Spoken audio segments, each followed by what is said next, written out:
Hasbunallah wa ni'mal wakil, ni'mal maula wa ni'man nasir. Hasbunallah wa ni'mal wakil, ni'mal maula wa ni'man nasir. Hasbunallah wa ni'mal wakil, ni'mal maula wa ni'man nasir. Hasbunallah wa ni'mal wakil, ni'mal maula wa ni'man nasir. Sallu ala Nabi Muhammad. Kalau lagi di jalan ya, habis kita ikhtiar sesuatu ya kan, selesai sholat mau pulang ke rumah, habis bekerja, dalam hati lah hasbunallah wa ni'mal wakil, biar tenang hati ya, karena kita menggantungkan harapan kita hanya kepada Allah, udah nggak ada yang lain ya, insya Allah hati kita jadi tenang. Baik ibu-ibu, bapak-bapak, pemirsa ini dimanapun saja ada berada, kita kembali lagi di Cahaya Hati Indonesia.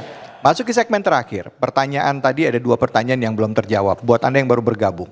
Pertanyaan yang pertama adalah tentang bagaimana orang-orang yang karena keimanannya dia merasakan pekerjaannya ini ternyata nggak sesuai dengan keyakinannya, terpaksa keluar. Saya ambil contoh tadi orang-orang yang bekerja di bank, ya. Sedangkan di bank ini ada pendapat juga ulama yang mengatakan, ya, bahwa sebenarnya ya selama hal-hal tertentu bunga bank itu bisa dianggap bukan sebagai riba, ya. Bunga bank bukan dianggap sebagai riba. Ini salah satu pendapat dari Syekh Muhammad Tontowi, Grand Syekh Al-Azhar. Saya mengutip itu.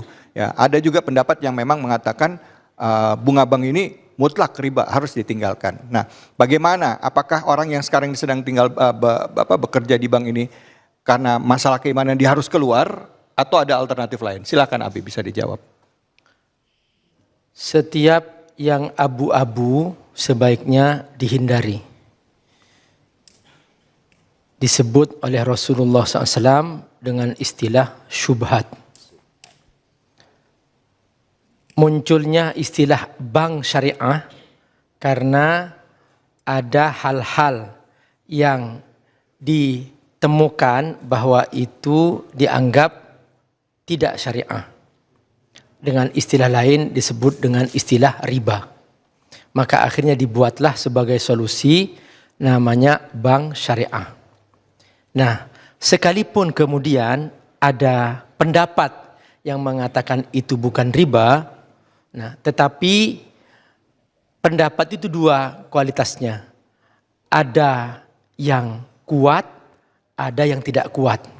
Nah, boleh jadi pendapat yang tidak kuat ini dia yang dimaksudkan adalah hal yang sebenarnya di situ ada bau ribanya, atau ada ribanya, tapi kemudian dianggap bukan riba. Karena ada definisi, kullu qardin jarra naf'an fahuwa riba. Setiap hutang piutang, pinjam meminjam, mendatangkan hasil, maka itu namanya riba. Makanya dalam sistem bank syariah, tidak menggunakan itu, tidak ada istilah pinjam meminjam, yang ada adalah bagi hasil. Rugi sama rugi, untung sama untung. Nah, itulah namanya mudharabah, itu namanya bank syariah. Nah, hal-hal yang seperti ini, kalau Abi Amir nih pribadi, sebaiknya dihindari. Sudah, kita ngambil yang jelas syariah. Toh juga yang syariah ini ada penanggung jawab penasihat syariahnya. Ya, nanti di hari kiamat kita bilang kepada Allah, ya Allah, aku ikut ini karena ada dia dewan syariahnya. Dia yang bertanggung jawab, ya Allah. Tapi kalau di sini kan nggak ada dewan syariahnya. Kita nanti di hari kiamat gimana? Kita nggak tahu. Itulah namanya kita berhati-hati. Ya. Ya. Baik Abi, terima kasih. Jadi keluar nggak Abi dari kantor nih kalau kayak begini? Kalau harus, iya nggak? Keluar nggak dari kantor? Atau gimana? Misalnya saya keluar nggak dari bank nih, kerjaan dari bank. Abi Amir katakan kepada orang yang bertanya, saya bilang, jangan mengambil bonus-bonus, ambil yang menjadi keringat kamu, dan ambil yang menjadi gaji kamu. Kemudian siapkan kamu untuk bisa cari alternatif. Jika tiba saatnya kamu bisa keluar, itu lebih bagus. Jangan merasa nyaman dengan kondisi yang syubhat seperti ini. Ya, ada yang memutuskan nanti tunggu jadi CEO gitu, Abi. Nanti saya keluar kalau udah jadi CEO. Baik, untuk yang poligami gimana nih? Tapi kayaknya waktunya udah habis nih. Boleh nggak? Boleh ya, satu lagi boleh, silakan. Ustazah silakan. Ustazah, tentang yang poligami, tadi saya disinggung kalau ada suami, Abi juga sempat menyinggung juga tadi kan, katanya harus setia sama istri, ya tidak boleh ada pelakor. Nah, bagaimana dengan menikah lagi? Apakah itu orang yang nikah lagi ini imannya ada masalah apa gimana gini? Maksudnya silakan Ustazah dulu yang. Baik, terima kasih. Di dalam Al-Quran dikatakan, difirmankan, hunna libasul lakum wa antum libasul lahun. Jadi pasangan kita itu adalah pakaian untuk diri kita. Jadi bapak ini pakaiannya ibu, ibu pakaiannya bapak. Jadi saling menutupi aibnya masing-masing, seharusnya seperti itu. Maka ketika dalam keimanan yang futur harus saling menguatkan. Makanya akhlaknya wa'ashiruhunna bil ma'ruf. Maka pergaulilah pasanganmu itu dengan cara yang ma'ruf, dengan cara yang baik. Kalau toh mau poligami harus izin dulu, terbuka komunikasinya, itu tidak zalim. Tapi kalau dengan cara kebohongan itu sudah jelas zalim. Ini namanya menghalalkan segala cara. Maaf Ustazah, ini saya coba ambil angle yang berbeda. Maksudnya ada yang berpendapat bahwa kan nggak harus izin. Iya. Nah itu bagaimana Ustazah? Nah hal ini kan juga lagi jadi bahasan. Ada undang-undangnya juga sekarang lagi dibahas. Nah, apakah ini bertentangan? Kalau izin itu bertentangan dengan agama nggak sih sebenarnya? Tidak harus izin, tetapi tadi kita kembali wa'ashiruhunna bil ma'ruf. Tidak berniat untuk membodohi, tidak berniat untuk mendolimi, apalagi melukai hati. Allah. Nah betul kan? Langsung rame ya di sini ya. Yang tadinya udah setengah ngantuk langsung melek ini. Jadi ada sebuah bil ma'rufnya bersama-sama antara suami dan istri. Tidak ada rasa-rasa ingin merugikan satu sama lain. Seperti itu. Jadi saling menutupi tadi, saling menutupi aib. Tidak boleh kemudian ketika ada aib di dalam pasangan kita, kita umbar. Itu bentuk daripada iman kita yang tidak increase ya. Artinya tidak naik, malah justru semakin menurun. Baik, begitu. Ya baik. Abi silakan mungkin bisa ditambahkan Abi tentang poligami. Dari sudut pandang Ustazah, sekarang dari sudut pandang Ustadz. Ya boleh, nggak apa-apa. Silakan ya Bu ya, harus berimbang, harus balance. Silakan. Ya. Bebas. Yang Allah perintahkan adalah fankihu, menikahlah kamu, masna wa sulasa wa ruba. 2, 3, 4. Tapi Allah kasih solusi. Fa in khiftum alla ta'dilu fawahida. Kalau kamu takut berbuat adil, maka satu saja. Nah, ayat lain mengatakan walan ta'dilu. Kamu tidak akan pernah bisa berbuat adil. Wahai laki-laki. Nah, jadi maksudnya apa? Yang pertama, takut tidak mampu berbuat adil dari segi nafkah dan bagi waktu. Maka kamu satu saja. Misalnya loyo. Jangan coba-coba poligami. Ya, bisa dipentung oleh istri. Nah, tapi maksud ayat yang kedua, walan ta'dilu. Kalau kamu nggak akan bisa mampu, maksudnya kamu tidak akan pernah mampu dalam urusan cinta. Karena Nabi menjelang wafatnya memohon ampun kepada Allah, Allahumma inni dzakismi fala ta'khudni fi ma la amlik. Inilah yang aku mampu ya Allah, membagi di antara istriku. Apa yang aku tidak mampu, tolong maafkan aku. Maksudnya Nabi tetap ada di antara yang Nabi cintai. Baik Abi. Terima kasih Abi. Terus gimana Abi kalau misal dibikin undang-undangnya, kalau sampai nikah itu bisa dipenjara, itu bertentangan dengan Islam nggak Abi? Bertentangan dengan agama. Artinya kan menutup celah orang buat poligami. Kan ada kasus emergensi lah, ibarat poligami itu bisa untuk emergensi. Nah sekarang dikasih undang-undang pengamanan lagi untuk benar-benar tidak bisa poligami. Gimana Abi? Maksudnya tidak boleh poligami? Iya, artinya dengan kalau kita berpoligami itu bisa disidak, bisa dipidana dengan Pak. Nah itu gimana Abi? Bisa dilaporkan? Pak, halo Pak. Setiap laki-laki kalau ditawarin pasti mau. Kucing jangan dikasih ikan. Ya. Pasti miong, ya. Nah, tapi Pak, halo. Nah, harus tahu diri. Ya. Nah, Bapak sudah bisa membuat istri yang ada ini, yang Bapak miliki ini dengan sepenuh hati enggak? Sudah.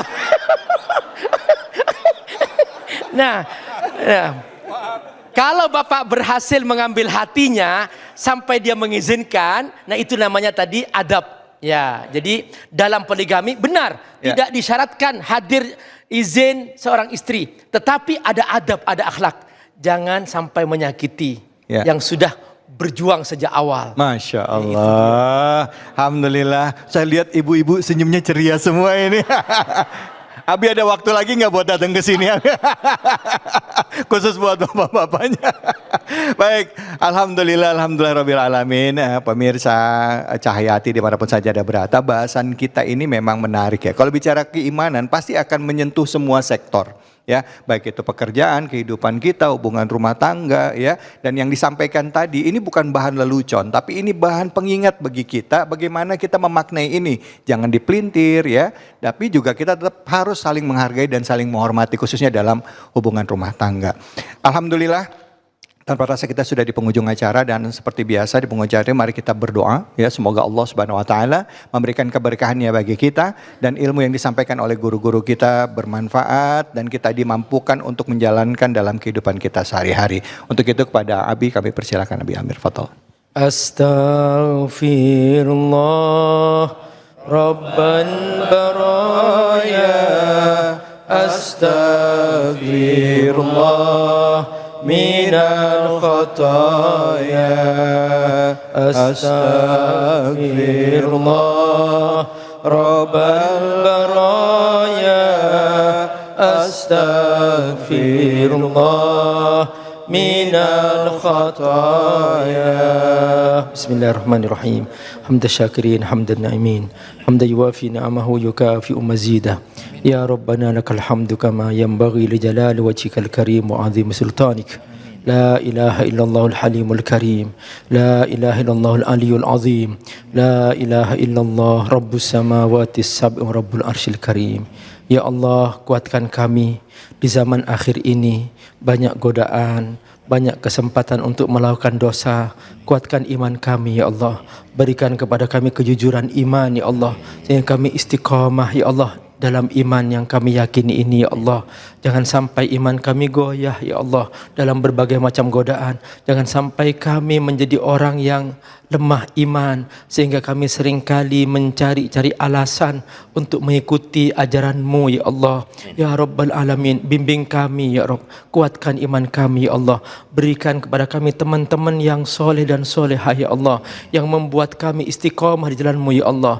Dan jauhkan dari kami ya Allah teman-teman yang membuat kami rusak ya Allah, lingkungan yang membuat kami lemah iman ya Allah. Berikan kepada kami keberkahan dalam hidup kami ya Allah. Jadikan negeri kami ini tempat kami lahir ya Allah menjadi negeri yang berkah ya Allah.